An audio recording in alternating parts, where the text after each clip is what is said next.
Hello everyone, this is Andrew. Welcome to Keen on America. On July 4th, 2026, America will be 250 years old, an anniversary that will, no doubt, be greeted with a mixture of celebration, contemplation, and resignation. In Keen on America, Andrew talks not just about the American past and present, but also speculates on its future. What, Andrew asks, will be the 21st century fate of this now venerable American republic? Hello everybody, it's that time of the year again. The Financial Times best business books of the year. It's down to a short list of 6. Very exciting. We always cover it on this show. Last year, we covered it. The award was won by Parmi Olson, who wrote a wonderful book, Supremacy on AI. This year, there aren't any books on the short list about AI. Maybe we're in a post-AI age. The guy at the Financial Times who runs this whole affair is an old friend of mine, Andrew Hill. He's a senior business writer at the FT, and he's joining us now. Andrew, are we in the post-AI age? No AI books on this short list? Or maybe I'm wrong. I guess there's an NVIDIA book.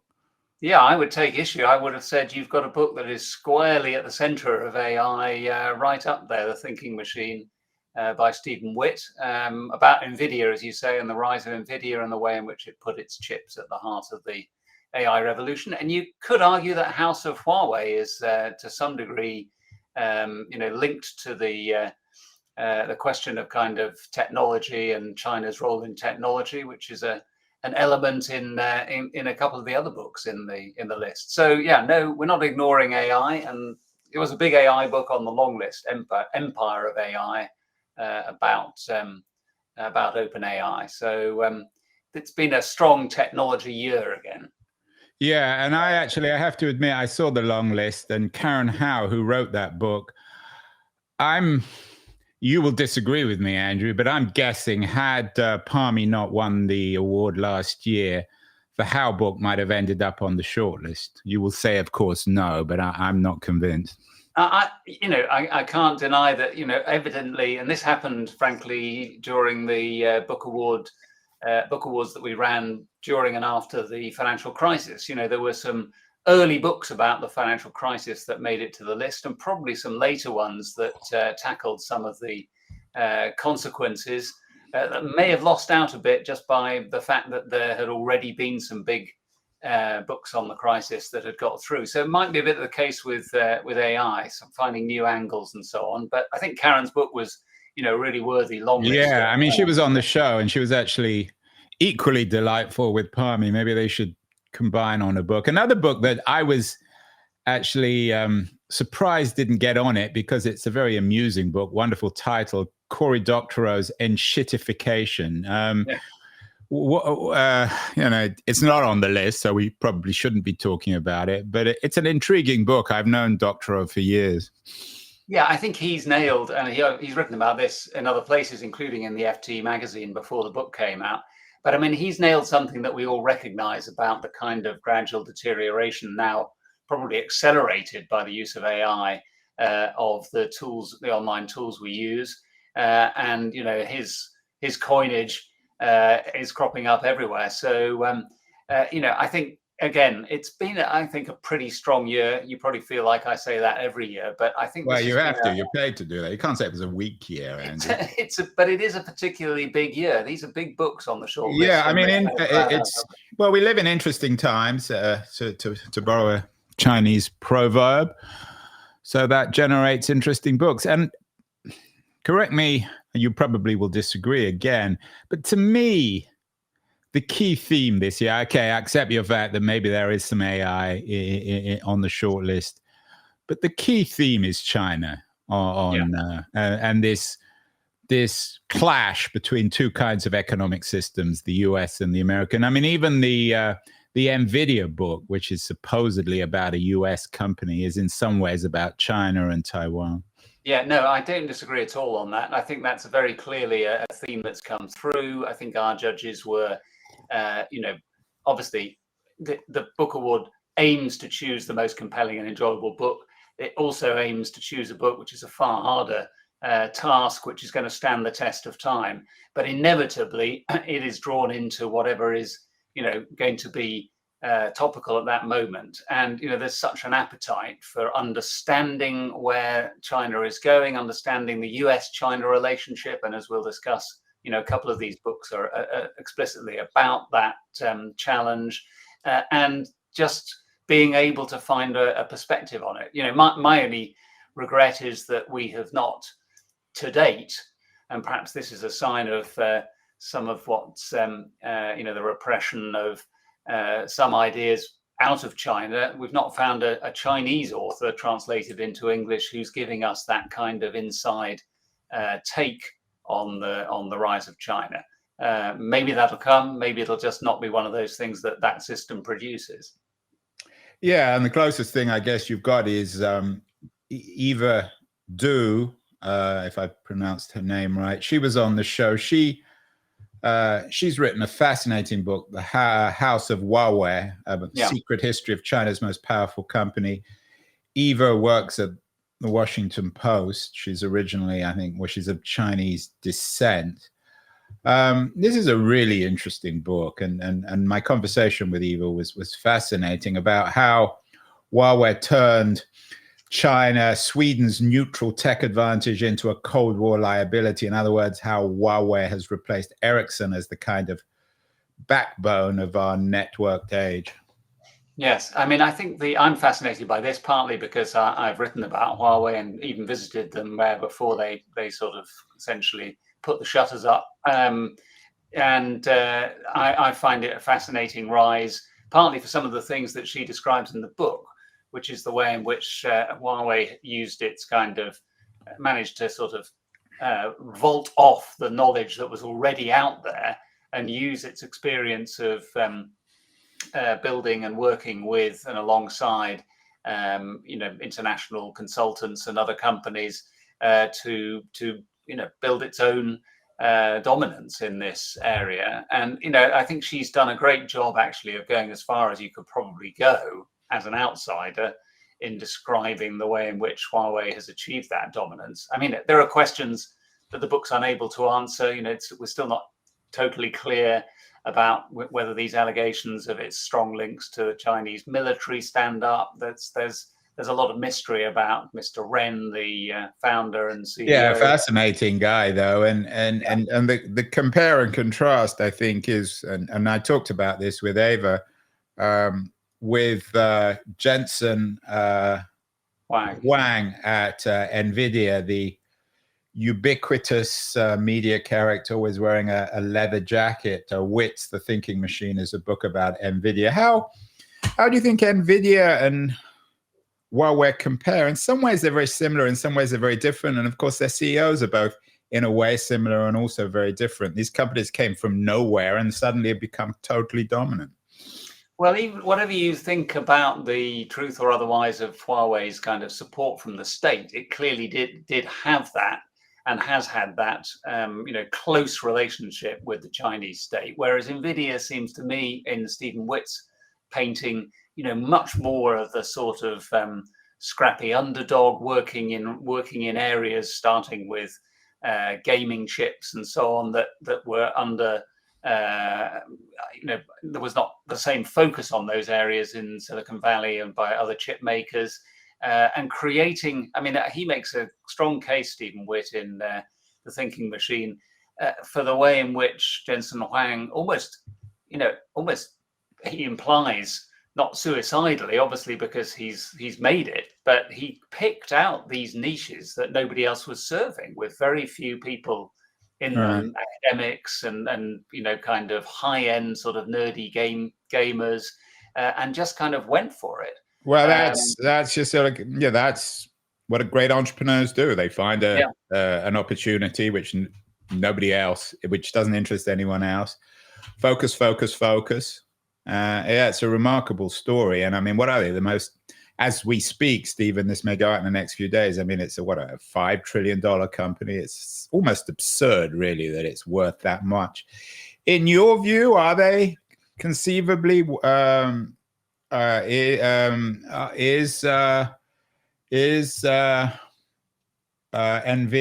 the Cisco? And I asked Whit this. I'm sure he gets sick of getting asked this question. But is NVIDIA the Cisco of the AI revolution in 10 or 15 years? Will they just be another company? Well, I'm a kind of great student of corporate history, and I studied and wrote about Kodak and other giants that are no more. And in fact, I went back to visit Kodak in its much depleted post-bankruptcy in Rochester, New York. Yeah, to interview their CEO. But I'm fascinated by the sort of threat of being unable to adapt. Clearly, there is a case for saying that the sheer demand for computing power that the AI giants need and would-be giants is going to go on fueling NVIDIA well into the future. And the book makes a strong case that Wang's approach, I think there's a passage which I recall from the book in which it describes how NVIDIA managed to make some big breakthrough. And literally the same afternoon, Wang was sending a memo around to staff saying, we really need to be on our mettle. We've got to go further. We've got to do better. We've got to work harder. So there's something there. I saw him actually yesterday on stage at the FT's AI Summit being interviewed. And he's talking, obviously, as he would do, about the fact that, this is nothing like that kind of early. Yeah, I mean, it's a strategic thing he's faced with the challenge and I guess the opportunity of knowing how much of the stack he wants to bite off. He can't be Google. He can't be Microsoft. But if he limits himself to just the chips, or if he limits NVIDIA to the chips, then they could theoretically, at least, to borrow a well-worn cliche, be leaving money on the table. Yeah, that's possible. I mean, I guess the danger too is that if they go for something that is too adjacent to what their core strength, then they end up kind of depleting their powers. I mean, I think that an interesting comparison is Intel, where of course, 20 years ago, we're all talking about Andy Grove as a visionary, only the paranoid survive and so on, reinventing Intel at the point where it was going to be challenged by rivals. But now it lags and has to take money from the government. I mean, whether but coming back to Andrew, coming back to Cory Doctorow's wonderful word, enshittification. Maybe another word to describe what's happening is enstatification. We see the appearance of the state. You mentioned Intel, the US, the MAGA state now is investing in Intel, and whilst NVIDIA is independent, it's certainly flirting with Trump. And of course, the Chinese model is a state capitalism. Dan Wang's book, Breakneck, another of the shortlist, China's Quest to Engineer the Future. Haven't been able to get Dan, he's too busy on the show, but it really struck me that the Chinese, without wishing to sound too paranoid, have really are engineering the future. There was a piece this week in your sister publication, your metaphorical sister, The Economist, about how China's clean energy revolution will reshape markets and politics. I mean, the degree to which China is focused on the future, in contrast to the US, is really astonishing, isn't it? Yeah, and I think that book very, very starkly, with this great conceit that he has of China as a kind of engineering nation, and the US as he puts it, a sort of lawyerly nation, a nation. You mean that critically or just literally conceit, Andrew? Well, no, I mean just as that's the framing that he has. That's his shtick. Yeah, and that is a strong way of thinking about it. It clearly puts the emphasis on China as being the one that is clearing the way for stuff to be built. It's pouring concrete, it's building things. Everything moves aside for the Chinese engineering state. But there is a caveat to that, which I think comes across pretty strongly. And Dan Wang did come on a podcast that we did briefly to discuss. He goes on your show. He doesn't come on mine, Andrew. We'll have to give him a Andrew. good spanking or a good wonging. But I mean, he made the point that obviously there's social engineering in China, and the risk there is that the social engineering, the repressive part of the state that says you can't say this thing, but you can certainly build this other thing, might in the end up just holding them back. And I think his prescription is, America needs a dose of the engineering state that China demonstrates. Well, that's a no-brainer, Andrew, isn't it? I mean, I don't think anyone would disagree on that.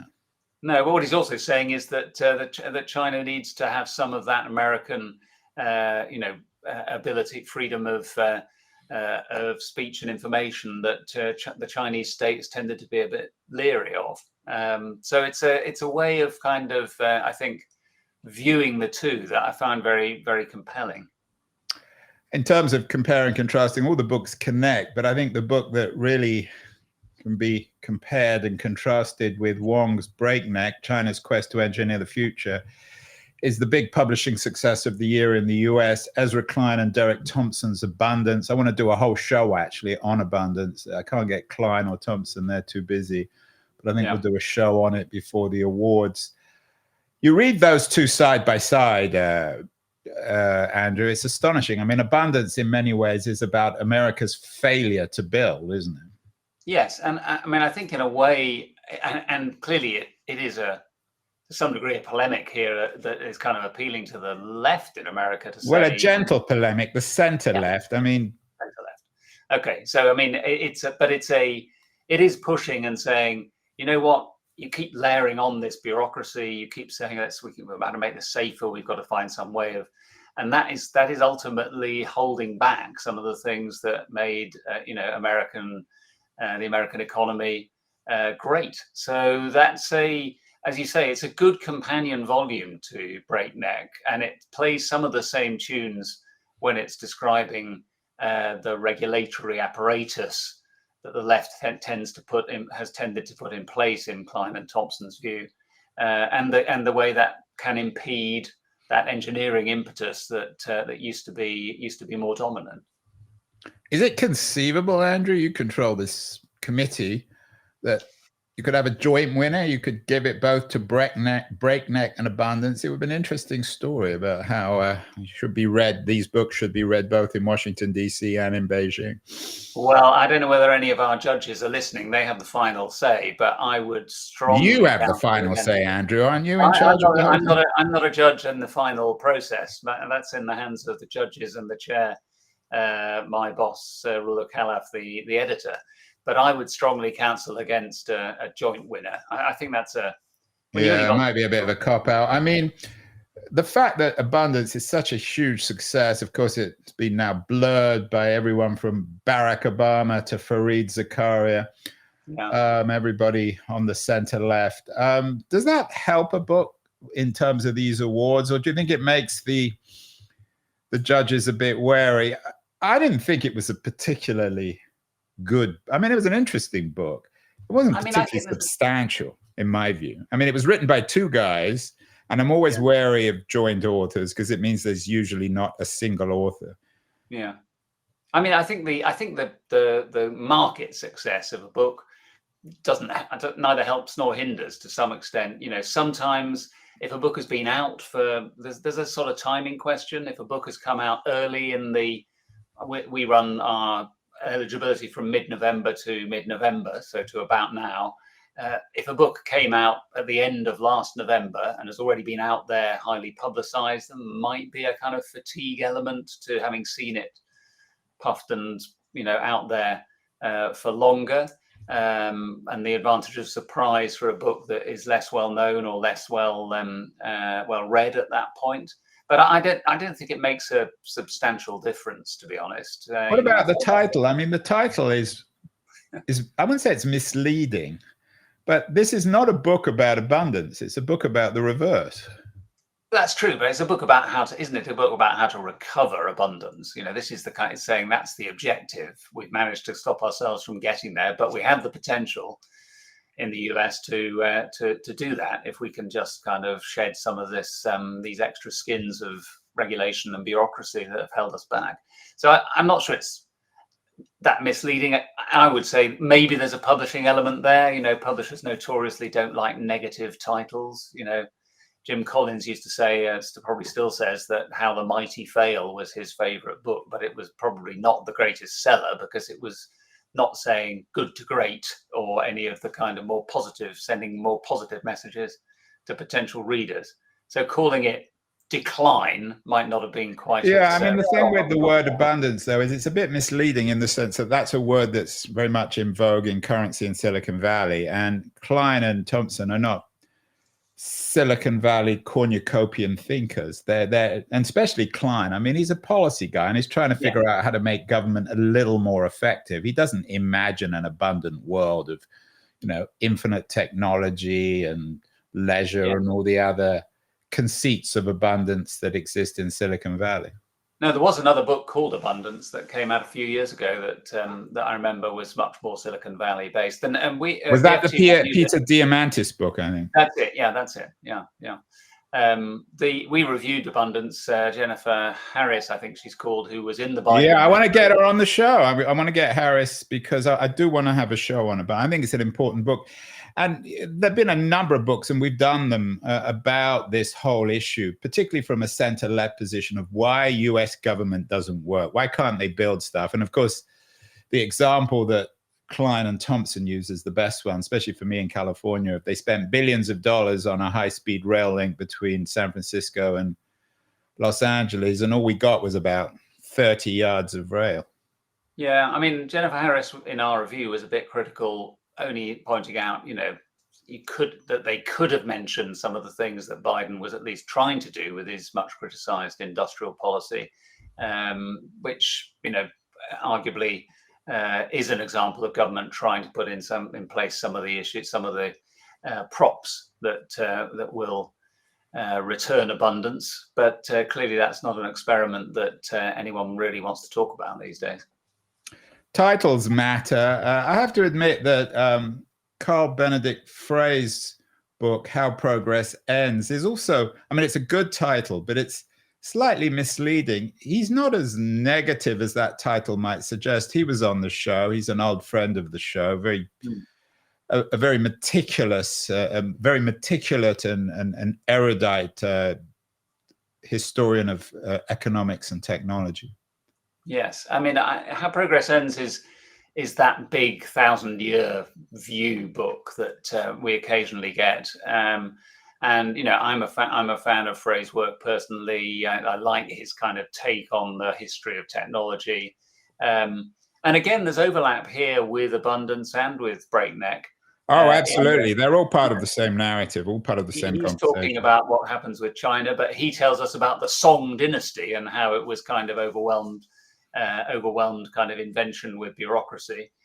So there's an interesting kind of read across there to some of the other books, I think. And again, you know, our judges get excited, I think, about seeing these different perspectives which history can give. You don't want to overload the long list with histories, but Frey has the pedigree to be able to talk about this at the same time as being able to give us a little bit of a kind of throw forward as somebody who's written, you know, in interesting ways or researched in interesting ways for example, what AI is going to do to employment and so on.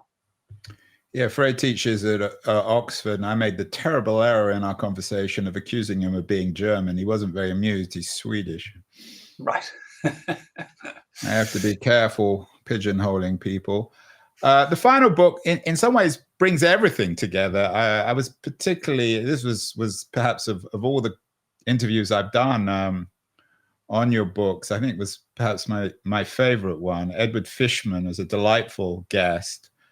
And his book, Choke Points, American Power in the Age of Economic Warfare, really head-on addresses this, I guess it's a brave new world of economic warfare, zero-sum politics and economics in the US-Chinese new world. Is that fair? Andrew? Yeah, I mean, it's highly topical. I think it's also very well informed because he was himself an insider in kind of Right, framing but things. also a smart guy. I mean, not just a Yeah. government insider. No, it totally totally tells the story, and what you think might be a sort of dry story of sanctions and the approach of the State Department, Treasury, and so on in these areas is actually quite a human story of people fighting to kind of working to get the best possible tools, weapons, if you like, to use his warfare metaphor, to fight these. This economic battle, and that seems to me to be highly topical. I mean, you could argue to some degree because we're in a different world post Doge with Trump. That there's standing the test of time will depend a little bit on what the outcomes are of tariffs and other sanctions approaches. Yeah, and that's being determined in the Supreme Court as we speak. So yeah, so one might want to look forward to a paperback with a new chapter that takes into account those kind of considerations. But I was talking to somebody last night actually who was saying that they'd noticed that he has influenced already the discourse. Fishman. Choke points is a word that apparently is now popping up. Yeah, well, that's an ugly word. I'd rather have end statification, but what do I mean? Maybe I'll write a book called End Statification. I actually don't like the title. I think it's a bit cumbersome, but what do I know? You think it's a bit misleading? I don't know whether that's kind of. It's just not very sexy. It sounds well, maybe it's a bit too sexy. Choke points. I don't even know what it means, but it is fascinating. And I mean, all these books in their own way are talking about a new economic order, this Chinese-American competition, aren't they? Yes. And I think all of them. I mean, I think they all fit into the same narrative. Look, what's interesting to me, and as I said, I help with a team of FT colleagues to kind of choose the long list of 16 books this year, 15 or 16 books, is that what we had in the long list was a pretty diverse range. Yeah, books, I mean, books about pollution. We had the kind of David the Gillis Genius Myth, Dirtbag Billionaire, all sorts of weird things. We even had a novel in there, Drayton and Mackenzie, and the judges very clearly narrowed in on this kind of highly consequential US-China, US influence on the economic world theme. Without any qualms at all, actually. It was a very, very kind of driven process. And, some books that, with my background thinking more about leadership and management, that I'd have enjoyed seeing on the shortlist.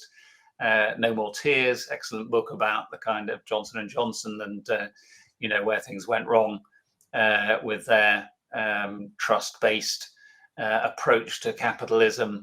Empire of AI that we've already mentioned. Tim Minshall's book on manufacturing things. Yeah. Tim was on the show too. So these books were kind of set aside, and very clearly, I think that's because people are distinguished judges who range from business through media and beyond are they're excited and worried by what's happening. So having that kind of strong shortlist, maybe they should give the prize to all six and say, you can't do that. I mean, is it conceivable that, and I'm asking you less on the book front than more as the business writer on the FT, is it conceivable that this game is already done, that China has won? I mean, with its clean energy revolution, with its control of energy, and the thirst for energy for all these new technologies, particularly AI, how easy will it be to dislodge China, particularly its control of rare earth, rare minerals? It seems as if it's China's game to lose now. Well, I mean, I think you're right to some degree. Some of those areas, and going back to the sort of choke points idea, some of those are already held by China. Rare earths, you mentioned. I chaired our metals and mining summit the other day, and a lot of the discussion it came on the day that China had decided to hit the rare earths export market, and there was some lively discussion about just how far behind. Yeah, I'm sure it was very lively. We had read Cobalt Red. I think that was one of your shortlisted books on last year the or the year show before, a couple of years ago. Yes, I mean, so there's and part of the problem is obviously, as Breakneck identifies, is that industrial policy was out of favor. And in some cases, in the case of rare earth processing, for example, you've got to have some support for pricing in the market in order for any investor to risk building these. Yeah, I mean, I guess they could have made the wrong bet, but they made the right bet. They bet on energy. They bet on the fact that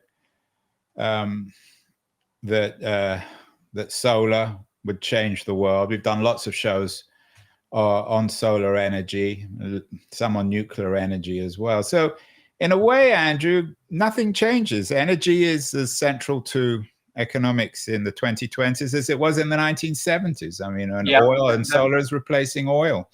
I mean, the only thing I'd throw in on China, and I'm no expert on this, but in the same webinar that we did where Dan Wang spoke to me, we had some China experts then on to discuss the kind of Chinese economy in the light of that debate, and there is this concern about overcapacity. Has the state in China gone too far in encouraging, build? They have this word involution, which is the translation of a Chinese word representing, kind of cutthroat competition that might kill the goose that laid the golden egg. So, I mean, I think there are some risks implicit in the Chinese economy. There's always going to be risk. That goes without saying. But the fact that, say, Saudi Arabia now is trying to shift its oil-based economy to AI, and the AI economy is going to be powered by Chinese clean energy is a remarkable irony, isn't it? Yeah. No, I mean, I think there's a lot more books to be written on that. I'm sure, and I'm sure they'll be coming out next year. I'm guessing that there'll be some energy books. Energy will come back into vogue, and of course, Bill Gates, a couple of weeks ago, suggested that environmentalists need to rethink the idea of the apocalypse and imagine that technology can actually, if not save the world, certainly save the environment. I guess the story of the Chinese clean energy revolution is one where it's China as the white knight, so to speak, riding to save the world, whereas the Americans are continuing to invest in coal and oil and the other reactionary technologies. Yeah, there's a strange. It's odd to me, again, as a slight outsider here, on that China and the European Union have made more of a pact with one another, because it does seem to me that there are frenemy opportunities here to work with China from the European point of view. But colleagues of mine who've recently been in China say it just makes them feel as though Europe has passed the point of no return. It's going to be a museum piece as China and possibly the US forge ahead. Well, if I ask you who's going to win, you're not going to answer. You'll say, I don't know, the judges will decide. Here's my take for what it's worth. I think that Eddie Fishman has that Chris Miller-like quality. He won the Chips for his Chips book, and I think they're friends a couple of years ago or 3 years ago. Yeah. He'd be an attractive winner, in my view. It'd be nice to see a relatively young man like Fishman. I would be disappointed if Abundance won, because those guys have got enough money and fame. They don't need the FT Book of the Year. Although I'm guessing I wouldn't be surprised if the Wang book, Breakneck, it's an important book, although I haven't had him on the show. So those would be, if I had to rank favorites, it would be Fishman or Wang, for what it's worth. Am I being unrealistic? You don't have to tell me who you think's No, I mean, I don't, as I say, I don't get a vote in this. I would say from a personal point of view, and I've already tipped my hat towards the idea of kind of corporate and leadership books as being my thing. I've been fascinated by The Thinking Machine. I just feel as though NVIDIA's in the news. that's a book that I think. And he's good, Whit. He wrote a book on music before, so he's not a sort of specialist writer. He's a broad he was writer. longlisted for that book about how music got free a couple of years ago. So I would keep my eye on that. I think you're right that Breakneck is a book that kind of has that sort of zeitgeisty feel, and I like choke points. I think there's it's a again, I say this every year, but this is a very strong shortlist, and it's going to be hard to separate them, in part because they do overlap to some degree. So if you make the case for a China book, you could argue that 4 or 5 of those books are strongly in that category, and might well benefit from that level of interest. It's one thing I would just throw in is we've only got a couple of weeks to go until we do the judging. It's not impossible that things happen in the world that affect what the judges think.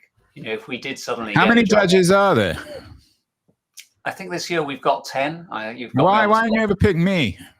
Well, we I'll ask our headhunters to cast their... I'm not important enough, Andrew. I just have to have the authors on the show. Well, that might be a way to get them, but then you'd have to recuse yourself from judging, which would be, tragic. But yeah, I would be interested to see if something happens in the next couple of weeks. If there were a. Is it always the same committee, or do you pick different people every year for the judging?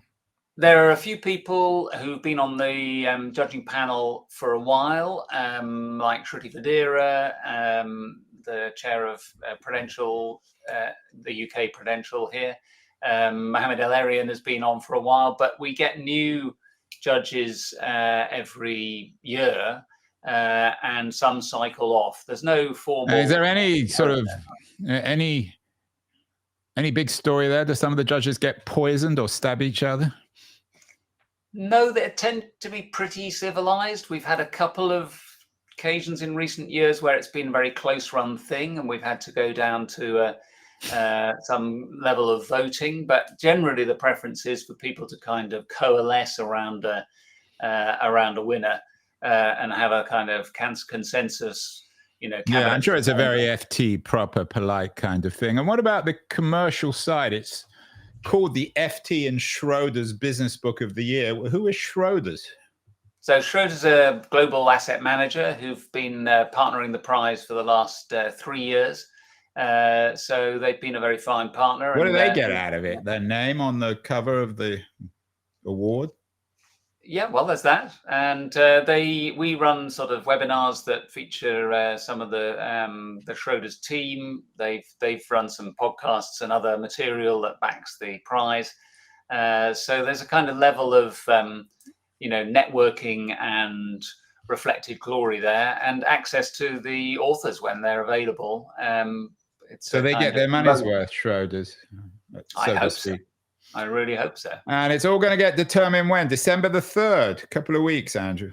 December the 3rd in London is the day on which we'll be announcing the prize. If you're west of London in the US, for example, you'll be able to watch it, the actual prize giving or the announcement of the winner live online. I think we'll be using LinkedIn as one of the channels. And then there'll be interview. I usually interview the winner, whoever it is, the following day. So there'll be plenty of opportunity to catch up. Well, if Wang wins, I'm definitely going to get him on the show, because there'll be no excuse. We've had everybody else except the ubiquitous Klein and Thompson, who probably be impossible to get. I hope they don't win, but we shall see. Andrew, as always, honor, joy to have you on the show. Congratulations. Really an excellent list. As we both said, they fit together beautifully about this new world order, the US-Chinese economic, political, cultural, philosophical rivalry. And maybe we'll do a show at the end of the year when we know who the winner is. So good luck on the 3rd, Andrew. Thanks. And bear me in mind, my guess will be either Fishman or Wang. What do I know? Okay. Pleasure to be here. We'll look forward to seeing you next year.